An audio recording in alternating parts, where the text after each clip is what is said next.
I don't know how I missed that one.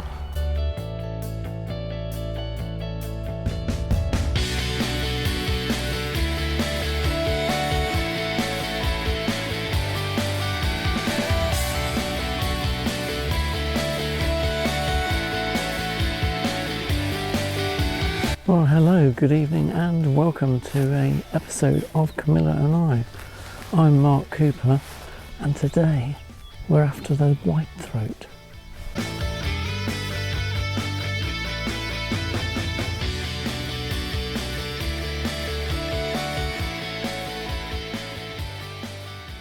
Well, I just missed an absolute golden opportunity there as the whitethroat reached the pinnacle of the bramble. Ooh, annoying. Yeah, so basically tonight we know that the whitethroat are nesting deep in these brambles. So basically it's a wait and see peekaboo moment. They usually are quite friendly in some respects. They're not such a shy species. As long as you stay still, they tend not to shoot off. But yeah, got to come into frame first. Already missed a golden opportunity. Yeah, completely blew it. So settings tonight, we've got perched bird mode mostly. It's f5.6 and we're shooting about 1/500th of a second minimum to freeze the action, and hopefully the whitethroats are nest building. I saw them a couple of days ago and they did have sticks in their mouths and this sort of thing. So that's the sort of image we're looking for, something a little bit different. And anyway, we'll see what we get. So I've just set the focus limiter on the barrel of the lens to 4.5 meters to what is that? 4.5 to 15 meters. This should enable a quicker focus. That's the danger of setting the focus limiter. Of course, I just had another stone curler go overhead. And of course I was limited to 4.5 to 15 metres and didn't get a chance to change on the barrel. So came up rather short on another good shot of a fly past by the stone curlew. I don't think it was close as the last encounter, linked to the last encounter, but it was pretty close. Another miss. Ooh. So what we're doing using this background is getting a sort of two-tone effect. There's a very nice earthy field behind, and if you're lucky you can get blurred out vegetation in the foreground and then a very nice diffused browny yellowy sort of background. Absolutely superb. And then of course with the f4 you have got the shallower depth of field to use as well, although most people would probably be on f5.6. We still need to be at least 600 millimeters away from the subject, because although they're not very skittish, they will go once they see you.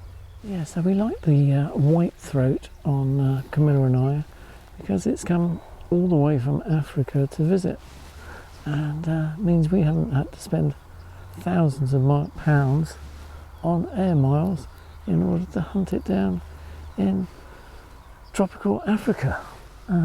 It's come, what, 3,000-4,000 miles all the way to this bit of bramble in the Woodford Valley, right near us, and decides to make its nest in there. Absolutely superb. Brilliant opportunity for photographers up and down the country, because in the UK it's quite a common warbler. And the other thing we like about it, particularly on Camilla and I, is it's got a whitethroat, and this is a bit of a giveaway, but it can be confused with the lesser whitethroat, but I think we'll get away with this evening just calling it the whitethroat. So if it's a lesser or just a whitethroat, let me know in the comments below, and but I'll just refer to it as a whitethroat. I believe the difference between the two are that the lesser is a bit smaller and it's a bit greyer, and I think it's got whiter underparts, but as we know on Camilla and I'm no birding expert. So the whitethroat can be found in any sort of scrubland. Just occasionally it's close to the minor road. Absolutely incredible here in the Woodford Valley, and yeah, hopefully it's going to pop up and afford us some good shots. It is just a wait and see approach. So we've made sure we're far enough back not to disturb them, and they should be able to go about their nesting business as they feel free to do so. Oh, just about to get buzzed by a couple of glider pilots. Unbelievable. Those powered machines. Whatever. Oh.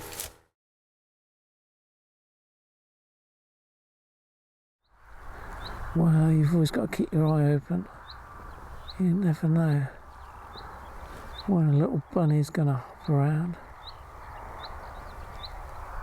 So, well worth keeping your eye open.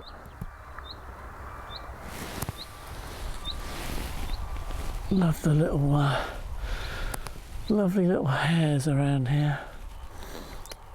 Big bunnies, lovely. Well, there's always something to photograph around here.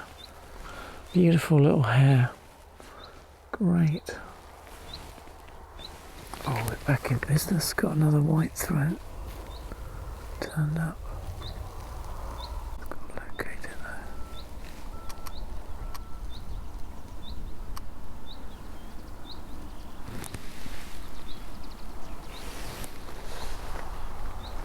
Yeah, so just had one in with a little bit of nesting material. That's what we're looking for. A little pose at the top of a bit of bramble. Absolutely gorgeous. Yeah, so the nest is right in the thicket of the brambles. I don't think you'd want to get close enough anyway. Your trousers would be ripped to shreds before you got close enough to disturb the nest. But ooh, fun. So here we are, just literally off to the left of the road, and yeah, this is what you're looking for. Overgrown thickets of bramble. This is where you'll likely find a nesting pair of whitethroat. Absolutely amazing. Beautiful little warbler. Wow, what an amazing warbler. One of the easiest ones to get, I would suggest, because of its nesting close to the road, and because it likes brambles. I mean, something like the reed warblers, and indeed the Setis warbler near lakes are very difficult to photograph, because they usually, once they've done their mating bit, they go very low to the vegetation. But this whitethroat is definitely one to start with, I think, of the warbler collection. And the other thing they can do is a sort of pre-mating flight where they'll only fly a few feet in the air, so it's quite possible to get them in air. Quite a good poser in some respects, and they're usually always posing with bits of straw and nesting material before they go into the nest. Don't know why, but just obviously they're checking out the surroundings or something, sizing up the bit of straw or whatever. But yeah, very nice to photograph. Ooh.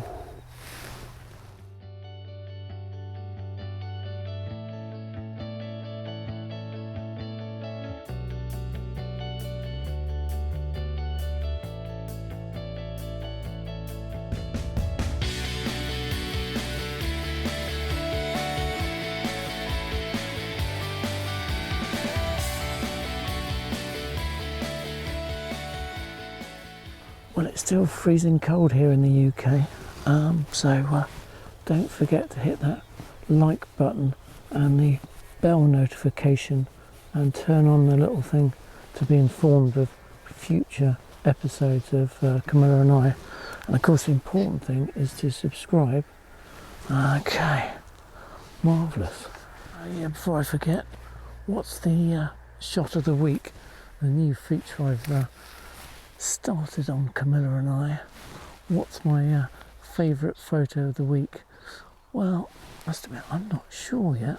I wasn't out as much as last week, and there's no way I could have been as lucky as last week to get the stone curlew in flight. So, I'll see.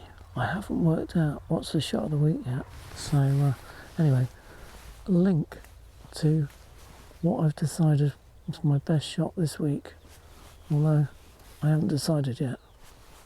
Okay.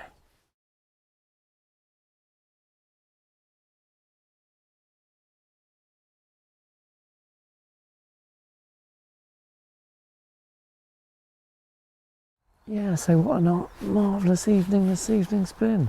An evening with the whitethroat. Absolutely beautiful little bird.